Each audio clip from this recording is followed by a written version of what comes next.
outdoor tayo na sa labas tayo. At mga doggies namin, hi! Say hi! Ate, before mag-ECQ, share ko lang, wala pa yan, di pa ganyan katangkad. Sa Shopee, yung mga stand. Pero si Papa, yan, siya gumawa talaga niya. Ito, mga ampalaya.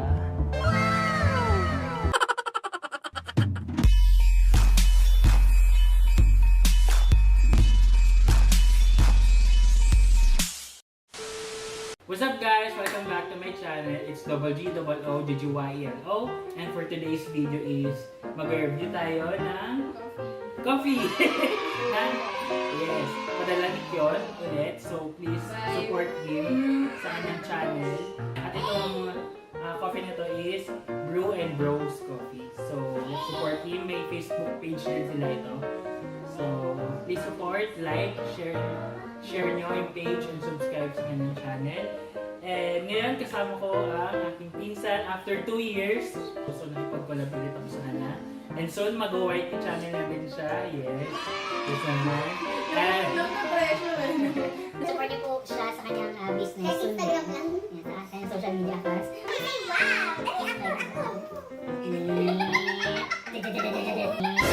Ay, naging babysitter sa vlog. Ngayon, say hi sa Pagilino. Pagilina. tinakot siya eh. Ay! So yun guys, kumakain na siya. Kung nakikita nyo, bawas na siya dahil sinasanan nyo siya. Actually, nag-shoot na kami kanina pero nagkaroon ng malfunction. Technical difficulties sa aming pag-shoot.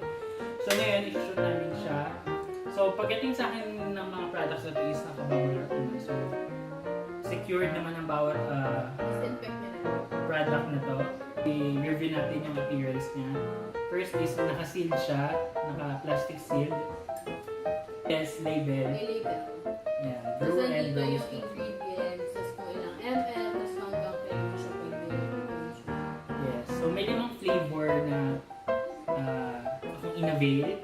So first is, ito muna is sweet cream cold brew. These are Ayan not siya. sweet cream cold brew. Then yung isa is salted caramel sweet cream cold brew. Ayan. Tapos yung isa, classic Benguet cold brew. And lastly is yung sweetened Benguet cold brew. First is, ito muna mga, yung una namin tines. Cold brew ba tawag mo? Sa mga cold brew. Sa mga cold brew. Sa mga cold brew naman yan. So yun muna yung una namin i-review. Let's go! So yung una natin i-try is yung classic Benguet cold brew. So it has water, Benguet, room for 16. So lalagyan mo na ako ng ice sa aming mga glass. So wala kaming so wine glass na lang yung ginamit namin. Fancy! So unti lang naman. Ayan na, natuto na po kami sa kanila. So hindi na-section namin. So medyo napadami. So ito yung normal na cold brew, no? Ito yung mostly na pang tito-tita na taste. Siya, siya. So pang sakto lang siya. Pero hindi ako fan kasi gusto ko mga matamis na coffee. Pero yun siya, kahit niya. So pang cold brew. Pero feeling ko mas maganda kung may kasamang milk siya. Ito. Pero kung gusto niyo yung plain lang, at yung mapapagas na talaga. Mga ayaw sa basic. I give this. At yung lasa niya pang coffee. Yeah, so out of 5, 4 out of 5. Ako, so 3 out of 5. Yung classic. Okay? Okay, next. Yung sweet. Sweetened Benguet cold brew. So yeah, Yes, queen! Sweet pa din. Ito, Matamis lang. mas May gusto ko, tamis na. mas gusto ko to kaysa mas classic. Kasi matamis siya. Then sakto lang yung tamis niya, hindi yung over. So out of 5, Tsaka smooth lang. Ay, sa Give this, again, 4 out of 5. Kasi I'm a big fan of this kind of coffee. all 4 out of 5 din. Yan siya, sa sweetened Benguet cold. Next is Salted caramel. salted caramel sweet cream cold. Yan ang igatas. Dong yan. Ang Ano ito? Salted caramel. So mga pang-cafe talaga yung niya, vibes niya. For me. Pag na kayo mag-SB, Ang sarap niya. Ang sarap niya. ano siya, meron siyang vibes ng caramel macchiato. Pero mas strong kasi yung caramel macchiato ng Starbucks. So ito parang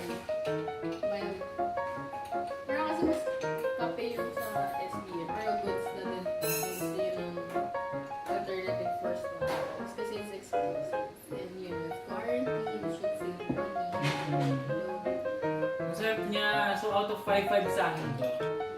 Lasa mo yung salted caramel eh. Ang arte mo, uy! Yan, siya yung laging mahilig sa coffee. Pwede ka mag-cafe. Natali in-invite ko mag-vlog kasi yung dugo niya halong kape na rin. So, Ayan, namin naka-trusted na hindi mag-lilip kasi ang hirap buksan. So, next natin is hazelnut sweet cream cold brew. Ayan. So, guys, kung napapansin niyo yung camera na gamit ko dahil gusto namin yung sunod-sunod na. So, baka naman! Baka naman. Hazelnut, meron sila from Dunkin' Donuts. Really? Yeah, mahirap na hindi magpantay yung lasa niya. Ang bango niya! Parang nasa milk tea, gano'n. Madalas. Ano siya?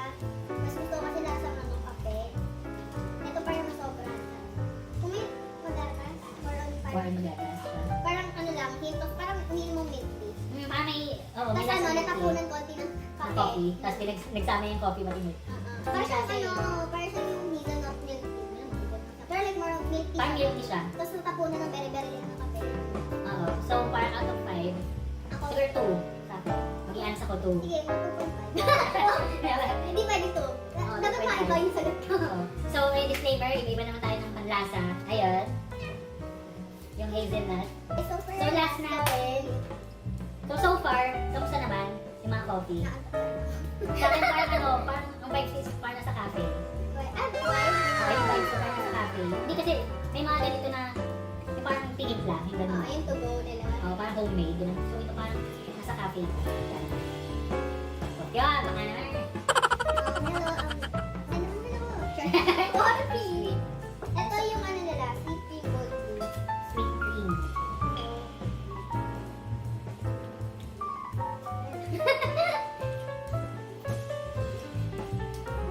Parang ano lang, parang classic na cold brew.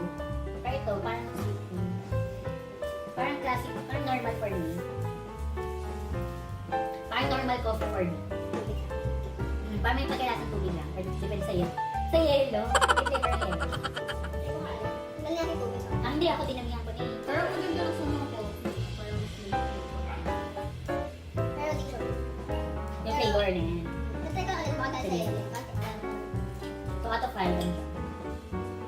Diba? Ako masasabi ko siyang medyo 3. Hindi ako masyadong maano sa sweet coffee. Kasi ito talaga yung mga vibes mo eh. Ito vibe ko. Ito yung hindi ko vibe yung mag Ito. Pero yung yung sweet caramel.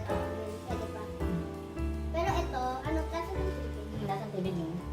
Ako din yun din yung first impression ko Tapos eh. parang kung may gatas siya, hindi ko malasa. May lasang ng tubig, pero nasa pa din yung coffee. So, parang sa akin out of 5 siya. Ako one. Pero, super vibe ko. Kanya-kanya naman tayo guys, so it's okay. At sabi niya naman, honest review, so Ba't di tayo maging honest? This is the best, and the best is me. Yun na may bread namin. So yun guys, so sana nag-enjoy kayo sa vlog review na to. At kung gusto niyo mag-order ng mga super affordable, is message nyo lang yung FB page nila. Pero all in all, out of 10, Siguro mga, ako parang nakita ko yung sarili ko in the future. Review ako. Pero like yung mga 8. Ay, 7, 9. Depende pa sa delivery. 10 so 8 or 9, 8.5 gano'n. Kasi parang affordable na siya at the same time. Yung lasa niya, hindi siya parang pipitsugin. Parang medyo classy. Ayan. Ay, na ako sa kahit yung ng classic. Classy din. So, hopefully makapag-order pa tayo ng madami. So, siya talaga nag-brew niya, sabi niya sa akin. So, thank you talaga for yun. Support him and support my channel. Support also. local. Yes. Sana nag-enjoy kayo sa vlog na to. Sana, And if you want us to try what things off, please comment down below. tapos gagawin namin pag may budget. Pag nakapag-ipon na, Oo. go lang dyan. So, yun guys.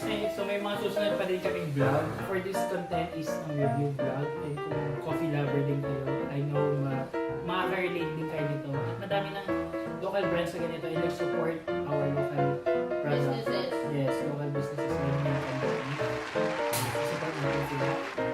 Support natin yung mga small businesses. So yun guys, thank you for supporting my channel, sa lahat ng vlogs ko, sa mga lahat ng nag-message, sa lahat ng mga nanonood lagi. Thank you and thank you sa aking team sa pagsama at pagbigay ng time at busy din siya dahil magpapasokan na, no? Oh my God. So, busy din siya. So, salamat sa time niya. At sa time niyo din, guys. Stay positive, stay healthy, and stay happy, guys. So, follow niyo pala siya sa kanyang social media Ay, accounts. Instagram na lang, under Sigal Marco. Instagram na lang muna. I post photos there, photoshoot sa Yeah. Wala, char! Then, guys,